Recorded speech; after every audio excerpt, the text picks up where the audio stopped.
தமிழக முதல்வர் விஜய் அவர்கள் செஸ் சாம்பியன் பிரக்ஞானந்தா கூட கோட்டையில வச்சு செஸ் விளையாடினதை பத்தி சோஷியல் மீடியால பயங்கர விவாதம் போயிட்டு இருக்கு. ஆனா இதுல பரப்புற வதந்திகளுக்கு பிரக்ஞானந்தாவே நேரடியா முற்றுப்புள்ளி வச்சிருக்காரு. கோட்டையை விட்டு வெளியே வந்த உடனே இந்தியாவின் முன்னணி செய்தி நிறுவன செய்தியாளர்களுக்கு பிரக்ஞானந்தா அவர்கள் பேட்டி கொடுத்திருக்காரு.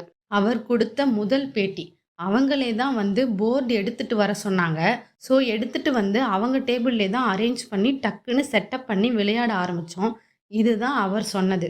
இது மட்டும் இல்லாம, தன் வீட்டுக்கு வந்த கலாட்டா வாய்ஸ் யூடியூப் சேனலின் பிரத்யேகமான நேர்காணல்லையும் பிரக்ஞானந்தா அவர்கள் இதையே தான் தெளிவுபடுத்தியிருக்காரு.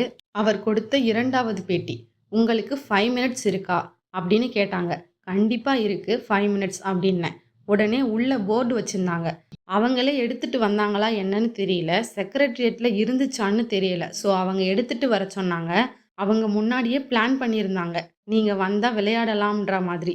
சாரோட ஐடியாவா இருக்கும். அவ்வளோதான் மக்களே.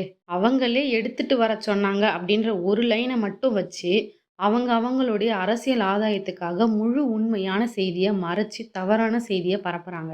அவங்களே எடுத்துட்டு வர சொன்னாங்கன்றது தான் பிரக்ஞானந்தா அவர்கள் சொல்லியிருக்காரு. அதாவது உள்ள இருக்கக்கூடிய செஸ் போர்டை விஜய் அவர்களே எடுத்துட்டு வர சொன்னாரு அப்படின்ற அர்த்தத்துல தான் பிரக்ஞானந்தா அவர்கள் சொல்லியிருக்காரு. பிரக்ஞானந்தா அவருடைய வீட்டிலிருந்து செஸ் போர்டு எடுத்துட்டு வந்ததா எந்த இடத்துலையும் சொல்லல. வதந்திகளை தவிர்ப்போம், உண்மையை பகிர்வோம்.